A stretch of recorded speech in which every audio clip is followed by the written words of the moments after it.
एक माँ के लिए सबसे बड़ा दुख अपनी संतान को खोना होता है, लेकिन उससे भी बड़ा दुख तब होता है जब एक माँ को अपने बेटे की लाश तक भी न मिले।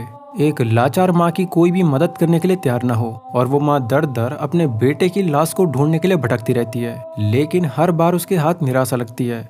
कहानी की शुरुआत में हमें जिमी नाम के एक लड़के को देखते हैं जो कि क्लब से दारू पी के घर जा रहा है, लेकिन तभी बीच रास्ते में उसकी कार के आगे एक बच्ची आ जाती है जिससे उसका एक्सीडेंट हो जाता है और अब वो कार से बाहर आकर उस बच्ची को ढूंढने लग जाता है। रहस्यमय ढंग से उसके हाथ में एक रेड टॉर्च होती है कि तभी सी पल उसे पास के गन्ने के खेत में से कोई अनजान रहस्यमय चीज उसे घसीटते हुए गन्ने के खेत में लेके जाती है और उसे मार कर पास की नदी में ही फेंक देती है। अगली सुबह उसी इंसान की लाश हमें पास की नदी में तैरती हुई दिखाई पड़ती है।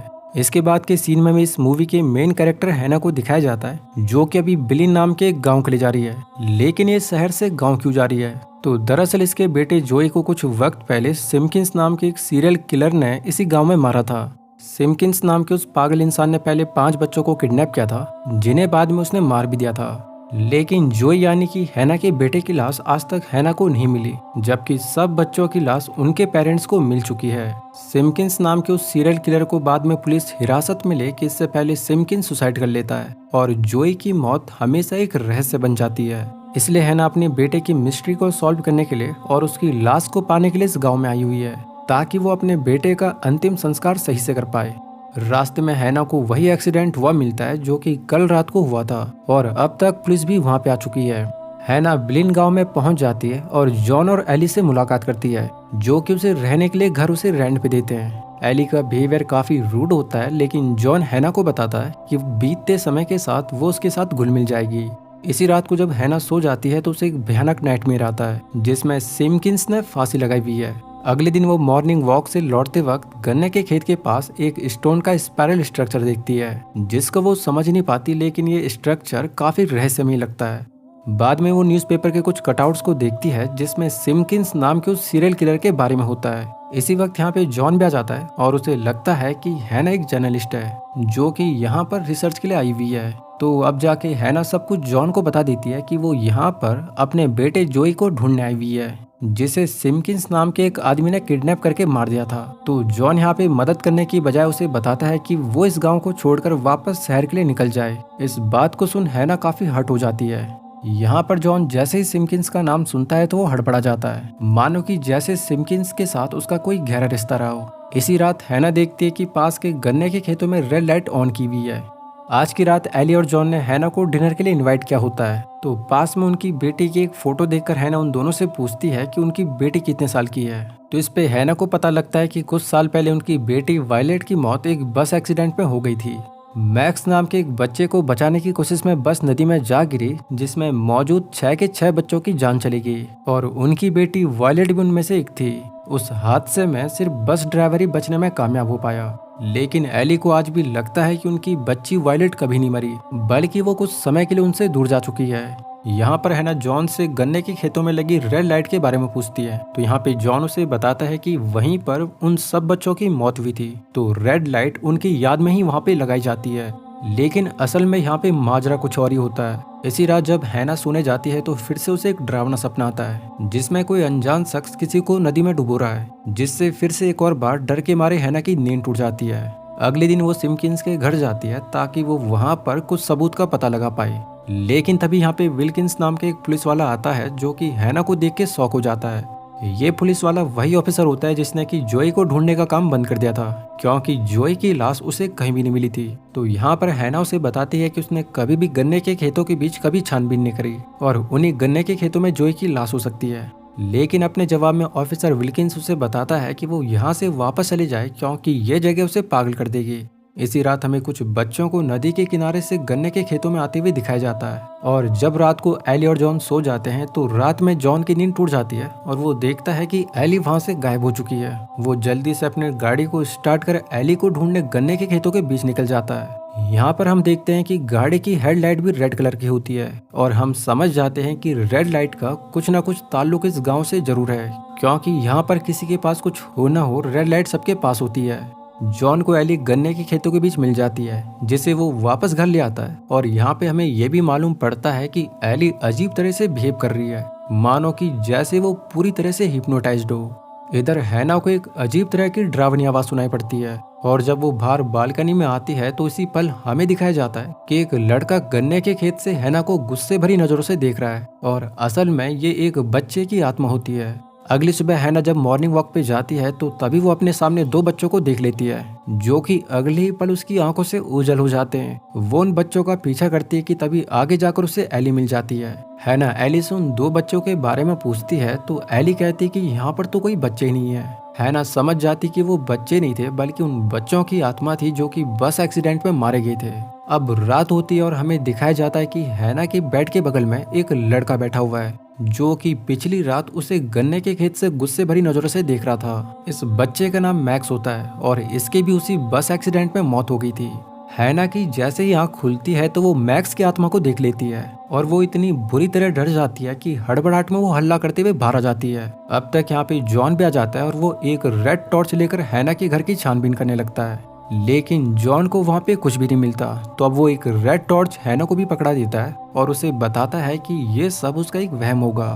अब दूसरे दिन हैना दोबारा से सिम्किंस के घर पे जाती है जहाँ पे सरप्राइजिंगली उसे एक फोटो मिलती है जिसमें जॉन और सिम्किंस साथ में होते हैं। ये फोटो देख हैना का दिमाग पूरी तरह से सुन पड़ जाता है। वो जब बार में जाती है तो बार ओनर को उस फोटो को दिखाती है तो यहाँ पे बार ओनर हैना को बताता है कि सिम्किंस कभी जॉन के साथ काम किया करता था जब तक जॉन को उसकी असलियत के बारे में नहीं पता था।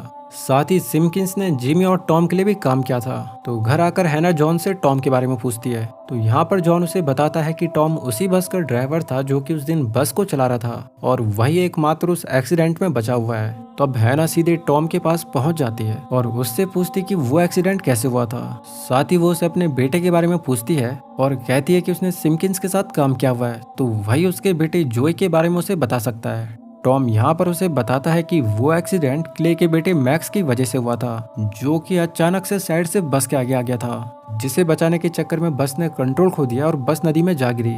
लेकिन खुशकिस्मती से बस का दरवाजा टूट गया था जिससे वो कूदकर अपनी जान बचा लेता है। वो कहता है कि उसने सिम्किंस के साथ काम तो किया लेकिन उसे नहीं पता कि सिम्किंस ने उसके बेटे को कहाँ पर रखा है। हैना अब यहाँ से भी खाली हाथ घर आ जाती है जहाँ एली उसके पास आके बैठती है और उसे कहती है कि जॉन ने उसे सब कुछ बता दिया है। एली हैना को समझाती है कि उसका बेटा जहाँ कहीं भी होगा वो कभी ना कभी उससे मिलने खुद ही आ जाएगा, चाहे वो मर भी गया हो तो भी वो उसके पास आएगा।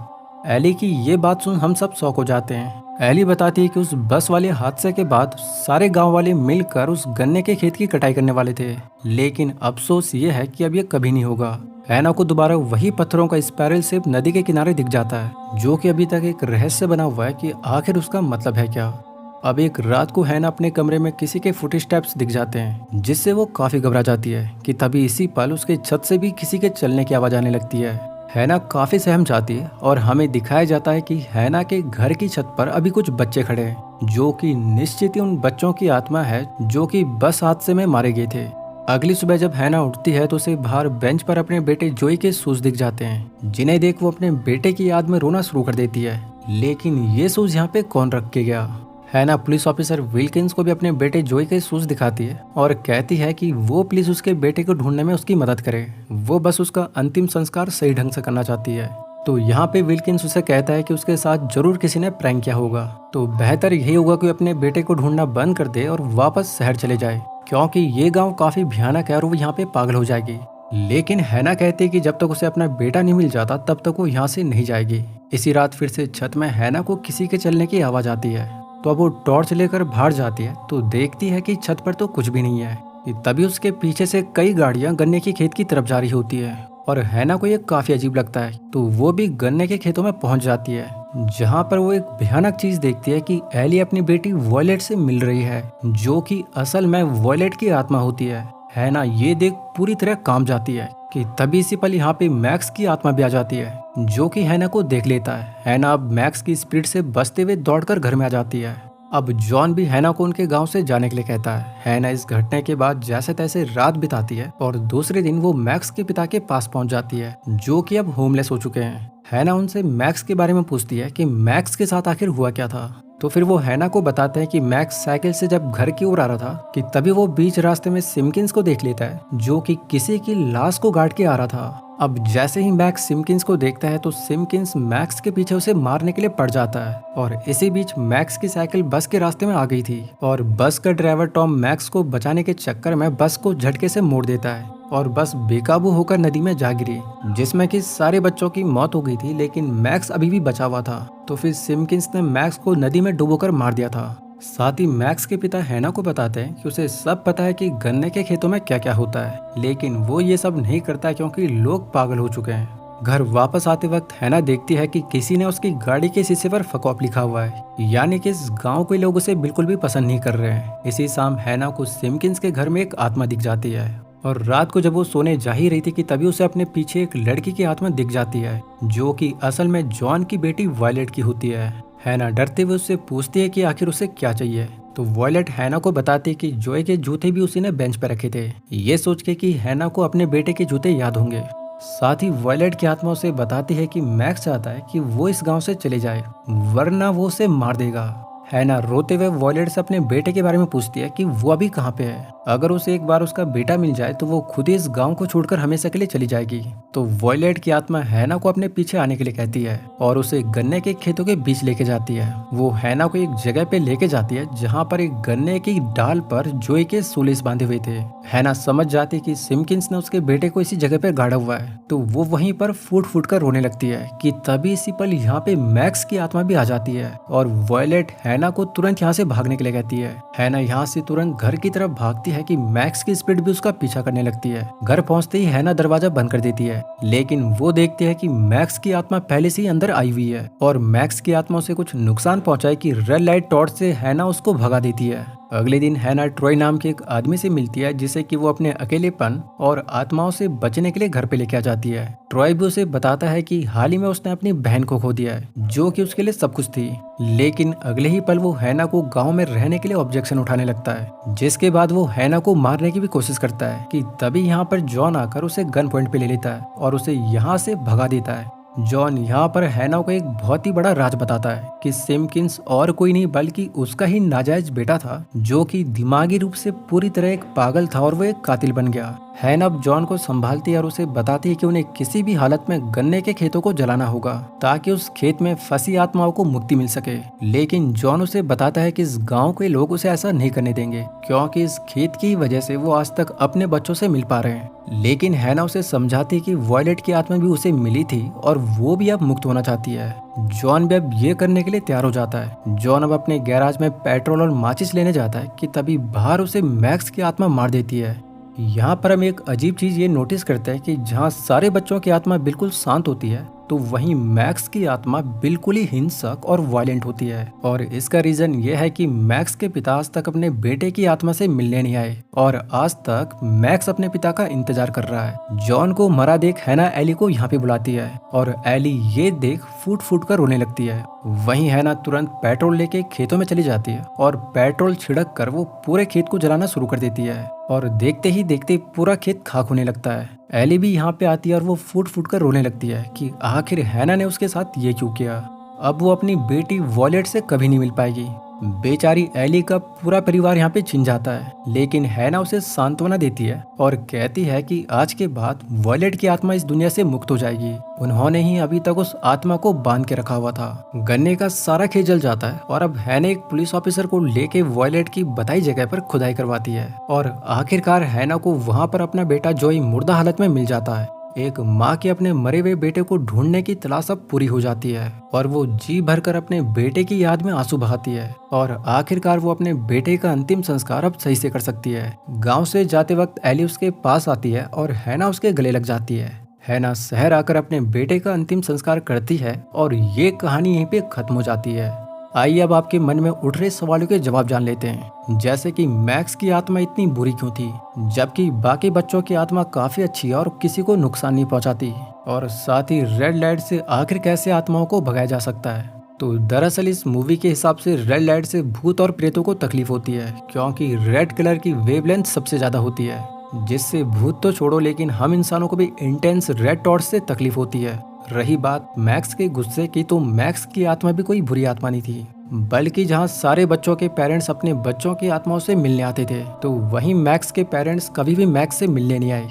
मैक्स बाकी बच्चों की आत्माओं को उनके पेरेंट्स से मिलते देख काफी दुखी होता था। इसीलिए उसे डर था कि कहीं गन्ने के खेत को कोई जला न दे, क्योंकि उसे हमेशा से अपने पिता का इंतजार रहता था। लेकिन उसके पिता उसे कभी भी मिलने नहीं आए, इसीलिए मैक्स की आत्मा काफी गुस्से में होती थी। दोस्तों, आशा करता हूँ कि आपको मेरा यह एक्सप्लेनेशन पसंद आया होगा। अगर ऐसा है तो आप मेरे इस वीडियो को लाइक कर, मेरे इस चैनल को सब्सक्राइब कर मेरा सपोर्ट जरूर करें।